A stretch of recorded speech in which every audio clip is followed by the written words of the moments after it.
On today's show, we have Kelvin Cam. In 2002, Kelvin attended a real estate seminar, and within a couple of years, purchased 50 properties in 5 states. And now, founded Sequoia Real Estate, he has currently 100 plus agents on his team, and his clients consist of some of the biggest names in Silicon Valley. And we're going to find out and learn more about him and his story in a moment.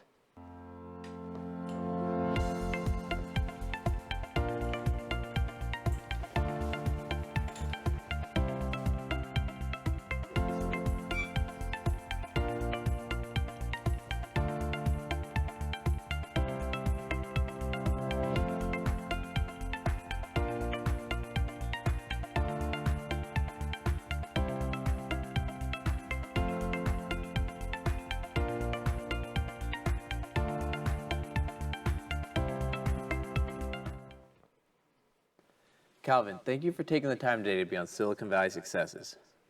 Now, could you tell us a little bit about your background up to this point? Well, okay. Hey, thanks a lot, Sean. Very happy to be here. Hello, everyone. My name is Kelvin Cam, founder of Sequoia Real Estate.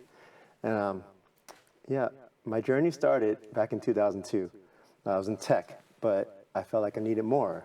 I was telecommuting 3 days a week, really playing golf 3 days a week. But I turned on TV one day and an infomercial popped up. It was about real estate investments. So I headed out to the Marriott, Burlingame Marriott, and went to the seminar. Of course, it's trying to sell me this $5,000 course, and I didn't have the money to pay for that. But when I left that day, they gave me a few things I can do to make money. One of them was looking at a newspaper. So I grabbed a newspaper. I saw an ad from an Arizona realtor. So I gave him a call. Hopped on the plane the next week and bought my first property in 2002 for 150 grand, right? But that property is not just a regular property. That property came with a tenant already that was already paying above market rent. He had a lease option to, buy from me down the road, and he took care of the property. And for me, all in, less than $7,000 to buy this property, cash flowing every month. And after I bought that, guess what I did? I kept on buying. Like one a month. So in that first year, that was in Arizona. I was so excited about this opportunity, right? I mean, like, oh man, I can actually hopefully retire soon. Again, I grabbed the newspaper, right? This is in June, 2 months after I bought that first property, and there was an ad for 20 condos in Dallas. You want to guess how much those 20 condos cost? I'm still confused that you didn't have $5,000 for a course, but you had this money for the Arizona property. But go on. Well, I'll tell you why. Because that one, you have to put money into something that makes you money, right? And that's the reason. The 20 condos in Dallas were $420,000. That's how cheap it was. So I kind of ran out of money, and I asked my friend, "Hey, you want to come down to Dallas with me and check out these condos?" Of course, it's not in the best area. You can imagine each one cost $20,000. So we bought them. Yeah. The challenge was. And I was young, I was hungry. The challenge was cash flowing because it's hard to keep 20 properties fully occupied all the time. And when the market went up a little bit, we decided to sell and made a little money off that. And in that same year, because 2002 is very memorable, in that same year, I flew down to Austin. And in the suburbs, there were about 30 minutes away, a city called Bastrop, purchased four duplexes and rented those out for a little bit. And that was literally my start. A few years after that, about to have a kid, and I figured I could not work a full-time job and do this. So quit my job, went all in real estate.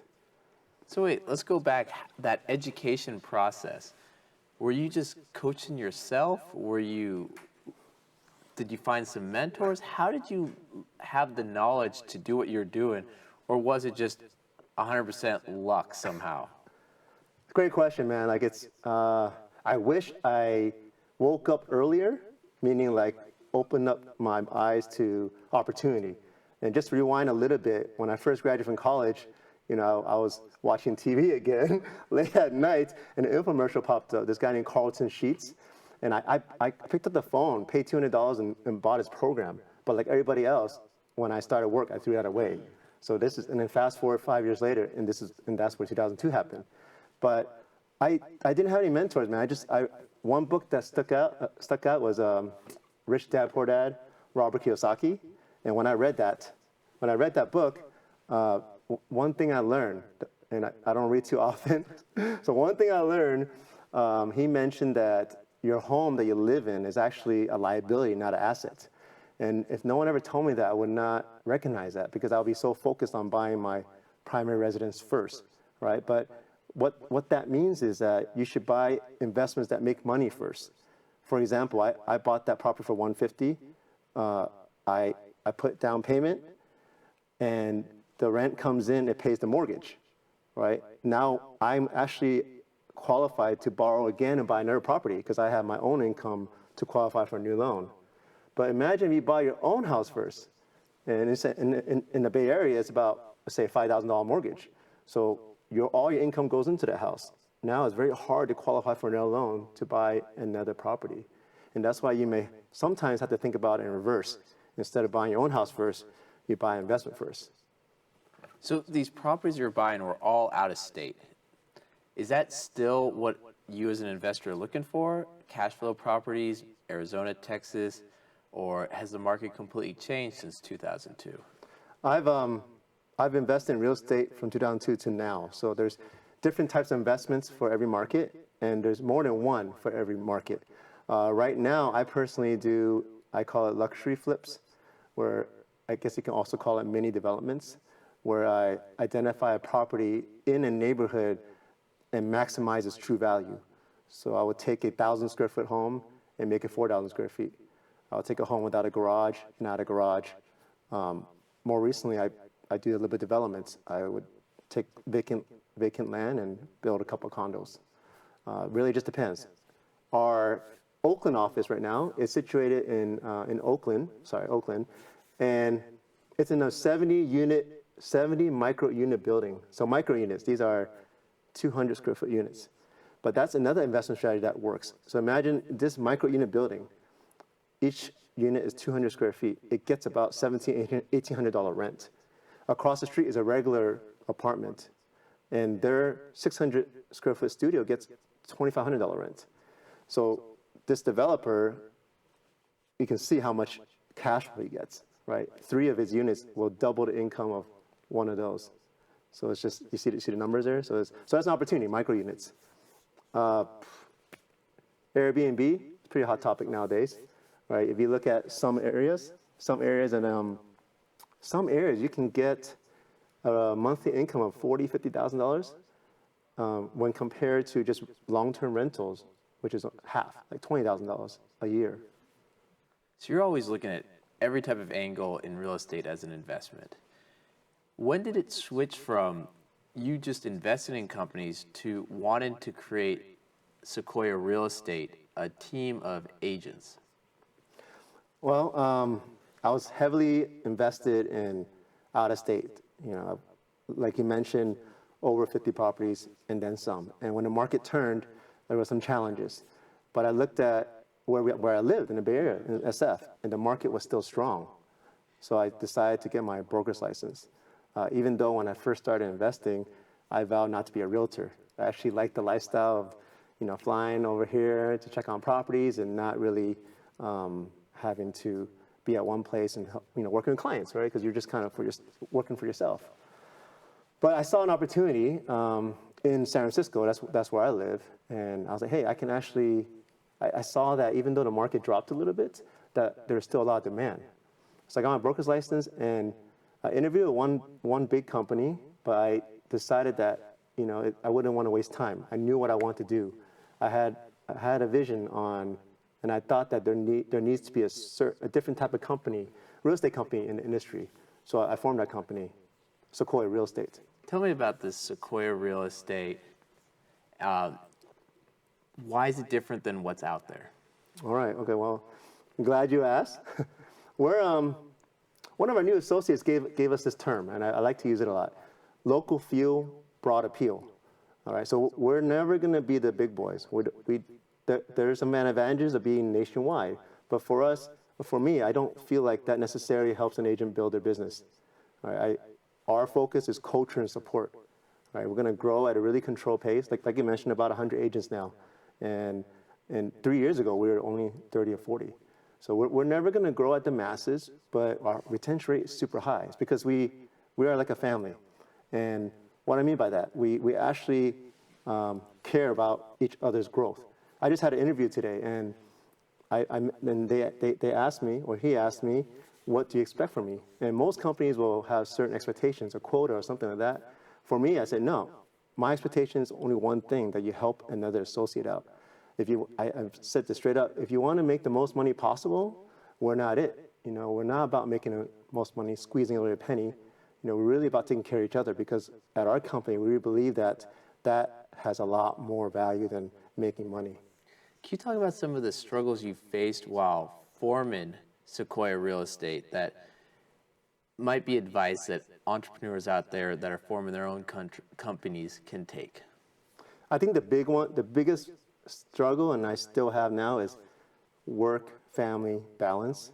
From the very beginning, as an entrepreneur, you're excited about your business. You want everybody being with you. And unfortunately, I do have a very supportive wife, and in the beginning, and she's, without her being there, her moral support, I don't know if I could have gotten here. I literally asked her one question before I quit my job: will you be there for me if I don't make it? Literally. And when she said yes, of course she said yes, right? But when she said yes, I'm all in. I'm all in. So that's the biggest struggle. I think everyone knows it, but you just have to recognize it. And I'm still struggling with that today. I'm trying each day. I have 3 kids now, and 2 of them are teenagers, and it's actually harder with them older now, because they require different types of attention. And I don't know if it's because I'm getting busier because the company's getting bigger, or I don't know if the kids require more energy, but it's just, and for me, when I do something, I'm all in, and that's how entrepreneurs are, right? They just go all in, 100 miles per hour, 24 hours a day. But how do you go all in with everything you do in life, right? And I try, and I'm going to keep trying. It's amazing you're able to keep this balance between work, family, the gym, everything that you're working on. So as a small real estate company, how do you compete with those larger ones? You mentioned you don't want to grow to that size. You want that local feel, but if a client comes to you, how do you compete with the big guys? Yeah, okay. Well, it's I love competition. Actually, in any industry, I don't believe there should only be one option for you, right? It seems like it's difficult to compete with large corporations, but I honestly feel there's a space for smaller, mid-sized companies, because we want to provide our clients options, and different people connect with people differently. And the big company, everyone will have their challenges, their strengths, their weaknesses. We have ours too. Yeah, we don't have the nationwide brand, but we're able to give our clients and our agents more customized support. And I feel like that's the way to go, to support.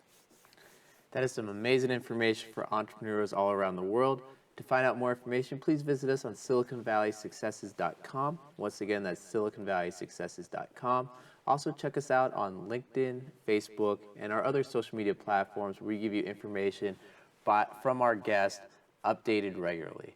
Now, Kelvin, I got to keep asking about building a team and company culture. All right. How has that changed since day one? How did you engineer it from day one? Because we've had guests in the past that have talked about when they get to, say, 20 people in the company or 40 people, there's this shift. And sometimes it's not always for the good, but you're at 100 employees right now, or team members. How have you grown this culture? Man, when I first started growing, I was scared. I wanted to control the growth, because I know and I've seen that when people grow too fast, because we all want to grow, and a lot of times we don't stop it. We all want to grow because it feels great, but you grow too fast, we all know that more than a lot of times you will come crashing down. So we really just grew really slow and steady, and for the first 6 years, it's just one office. I was actually, like I said, I had visions, I had dreams of growing big, but I just couldn't do it. And some people may think that's me being too cautious, but I don't know. Maybe I'm a little lucky. I think it worked out for us. So first 6 years, it's just our SF office. And 3.5 years ago, I met my first business partner. And immediately after 1 month of meeting him, we opened an office in Pinot. So and some of our agents cautioned me, say, hey, you're jumping in too fast. In my mind, though, I've been preparing for 6 years for this one guy, right? I meet a lot of people, and I don't jump into business with anyone. So they didn't see what I saw. And I saw someone that complimented me. This guy was way more experienced. He's has strengths in areas where I'm weak at. So I just knew that we would build this great company together. And sure enough, 3.5 years later, which is 9.5 for the company, we opened 2 more offices, so a total of 4 with 100 agents. And it started because of that. Now, when I met him, a formula was created on how a company should be grown.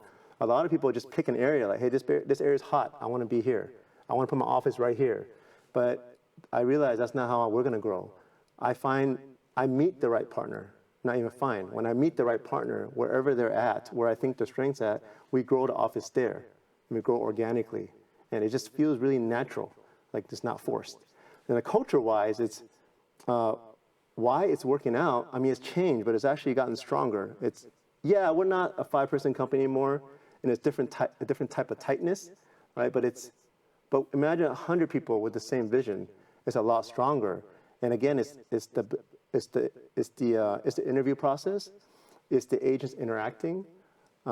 They keep the culture alive. I mean, someone mentioned the other day, I mean, they compliment it on what we've done, or what I've done, but it's really the agents that built the culture, and as long as they're part of the company, the culture will keep going stronger and stronger and stronger. People are always talking about the next deal in real estate. With all the technology out there, how does one find that next deal, that next opportunity? Okay. I'll go back in time a little bit in my 17 years of real estate investing. But as I mentioned earlier, my first deal was out of a newspaper. Now, I know those may not exist now, but yeah, the newspaper, you'd be surprised. There's actually stuff out there. So I found my first deal off a newspaper and a second deal and then some. You have your own network. There's always these opportunities. One of my clients had a friend that didn't want to put their house on the market. So my client knew what I wanted, and I gave them, wherever I go, I share my needs, like what I'm looking for, and people will actually remember and actually connect you with someone. So there's a property that my client's friend had, and he wanted to sell for $800,000. I connected him with an investor, bought it for $800,000, turned around and sold for $1.6 million in less than 3 months. So there's deals like that. Man, I think I mentioned the land deal. There's even deals on MLS. So you don't need to find deals. Deals can appear everywhere. I found deals on the MLS. It's just knowing how to maximize the opportunity. Tell me about some of the technology out there right now in real estate. I keep hearing about real estate tech. I see startups talking about blockchain, buying properties with crypto, these new platforms that will use artificial intelligence to search. What's some technology out there that's interesting to you? Well, you touch upon a couple of key words. I do want to be involved in that space. So actually, earlier this year, in February, we started hosting our, we call it Revolution Expos. And every year we have biannual event, 2 events a year. And we focus on a certain tech that we feel will help, innovate, revolutionize the real estate industry. The first one we did in February was blockchain, and it's funny you said that. And we had a big turnout. It was at the South City Conference Center. It had over 350 attendees. But what we did was we invited 5 key speakers in the blockchain space in real estate.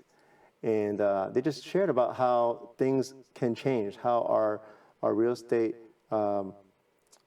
career can be made more efficient, and how things can be streamlined down the road. And one company, their name is Proppy, in Palo Alto here, and they're encouraging and suggesting and actually doing recording title deeds on blockchain as opposed to the county recorder's office. So that's a huge step, because I don't know too much about blockchain, but what I learned from that conference was that is a more secure way to store data. And that's what they're pushing forward. And more recently, you talk about AI, we actually had an event in October, just passed. We at Revolution again, we focused on AI and real estate. And that's all these technologies are out there, but I feel like people aren't researching enough and helping each other out to get this message out there. Because the more exposure there is, the faster adoption, and then the faster our industry can move forward. And with AI, we have a bunch of speakers again. One of them has a platform that can identify who in your network is most likely to move in the next 6 months. So with AI, there's a lot of things going on. And to fast forward a little bit, our next Revolution event in February will be about augmented reality in real estate. So we're going to constantly move. And back to your question about how we compete with larger companies, these are the things we can do. These are the things we can pivot. We can, whatever is necessary, we'll make happen. So how much of an advantage do you have by adopting this technology versus maybe some of these other companies out there that maybe will be slow adapting or maybe even push against ever adapting it? I think a lot of larger companies, they try to build the platforms themselves. But I don't believe in that, because I believe in focusing on what you're supposed to do. For me, it's real estate.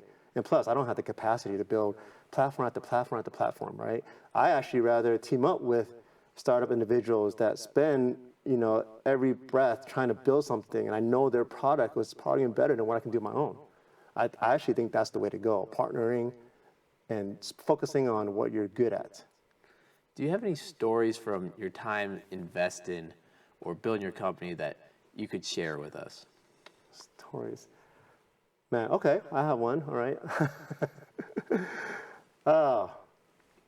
Another Arizona property, right, another Arizona property. Back in the days, I want to say this is 2005 or 2006, there was this craze when you put down $5,000 on a new development home, and every month the value will go up 10 grand, literally. So we put 5,000, actually, I gave my realtor $5,000. He stood in line overnight to be in place to put down a bid. So he got me the house, the deposit, got me the house, and every month this house went up 10 grand. And by the 8th month, when it's finished building, there's 80 grand in there, like equity. So, but when that time happened, somehow my loan was a little shaky because I had 10 loans. My wife had 10 because we maxed out. But my loan was shaky and I wanted to close. And for me to close, I had to fly down there on the day, have my kid in 120-degree weather, fly down to the sign to close, and immediately flip that house for 80 grand more right away. So it's one of those things you have to do, man. When it comes time to it, you got to just make it happen. Someone that wants to get into real estate investing right now, do you think there's still those opportunities out there, or what would be their first steps? For sure. The first step is to call me. No, I like helping people out. And if I can't help, there's other resources out there. But definitely, in our industry, some people might think it's competitive, but actually we're all very helpful. I think people have to believe in the goodness of people, that they're there to help you out. And then, what do you think will be the next revolution or disruption in real estate? Disruption. To be honest, real estate is a slow-moving giant, and whatever disruption will happen, it's going to take a while, a long time. People are afraid about losing their jobs, realtors. They think AI might take over some of the things we do. But I feel technology is actually going to allow us to focus on what we're supposed to do, which is people. So I don't see a disruption. I see an enhancement of allowing us to really focus and create better relationships, work harder for our clients. We have more time now. And then what did we miss that you think that the next real estate agent or that entrepreneur out there could learn and benefit from? Missed as in like in the... we've talked about today your history invested in properties. Oh, okay, we've talked about real estate tech. We've talked about the culture of a business from a small team to what it is now, finding a co-founder that really fits the vision of the business and working together and collaborating. We've talked about a great story of having to close a deal and how technology such as blockchain and AI is changing the business itself. What else is there that someone at home interested in real estate should know? They might have to wait for my book. But I am working on that, and it's actually, I've always had this dream to write this book and pass down to my kids, but I realized mapping out my real estate history can be very helpful for our agents and for the real estate community. And I don't think there's anything out there right now. It'll really document a lot of all my mistakes, huge mistakes, and I can't release that yet. But, just a teaser title, if I may. You may, but you also have to tell us one of those mistakes. Oh, really?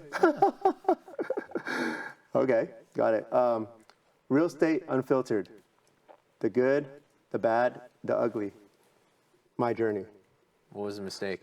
Okay, this is not the biggest, but my ego. It happens.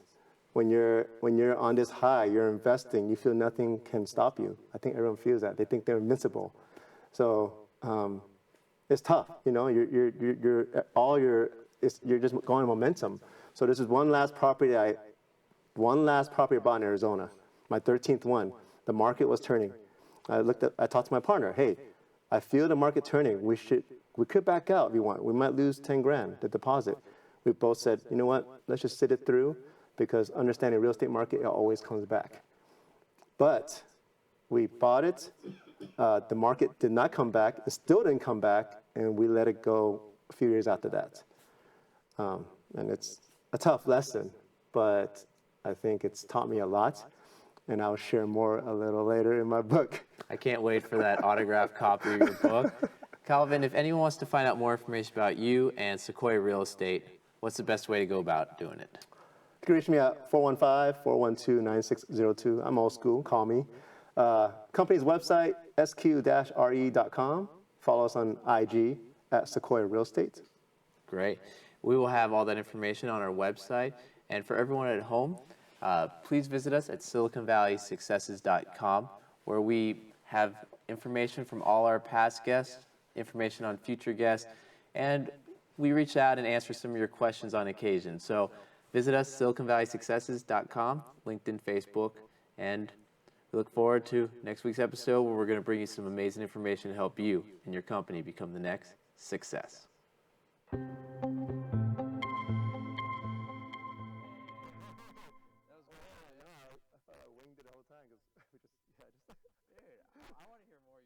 Thank you from all of us at Silicon Valley Successes. We hope you found the information presented today useful in your path to success.